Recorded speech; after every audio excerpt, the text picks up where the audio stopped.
ఏంటి ఏంట్రా ఈ మధ్య కనపడడం మానేసావు?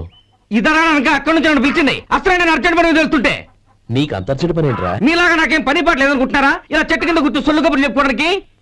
టూరింగ్ టాకీస్ లో టైటానిక్ ఇంగ్లీష్ పిక్చర్ వచ్చింది, చూడ్డానికి వెళ్తున్నాను. అనవసరంగా నా టైం అంతా వేస్ట్ చేశారు. అసలు మీరు టైటానిక్ సినిమా గురించి విన్నారా? వెళ్ళలేదురా. వినాలయ్యా. ఊరికే ఎప్పుడు చూసినా గులేబా కావాలి కదా, ప్రమిళాయుతం సినిమాలు చూడటం కాదు. నాలాగా ఇంగ్లీష్ సినిమాలు చూసి జనరల్ నాలెడ్జ్ ఇంప్రూవ్ చేసుకోవాలయ్యా. వస్తా. సినిమా చూసి కచ్చెత్తాలే. అనయా వదిన వంటలు అద్దరు కొట్టేసింది.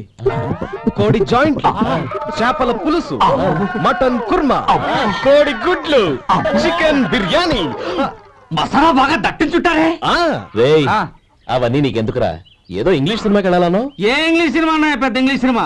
మన ఆదు సుబ్బారావు గారు తెలుగులో మూగ మనుషులను ఎప్పుడో తీశారు. దాన్ని తిరిగేసి టైటానిక్ అని తీశారు. కాకపోతే అందులో గోదావరి, ఇందులో సముద్రం, అందులో పడవ, ఇందులో ఓడ, అంతే. మరేదో జనరల్ నాలెడ్జ్ ఇంప్రూవ్మెంట్ అన్నావు. అబ్బే, అది లేని వాళ్ళకు, మరలాంటి వాళ్ళకి ఎందుకు? అంతేనంటావా? అయ్యో అయ్యో అయ్యో, భోజనం రెడీ రండి. వస్తున్నాడు.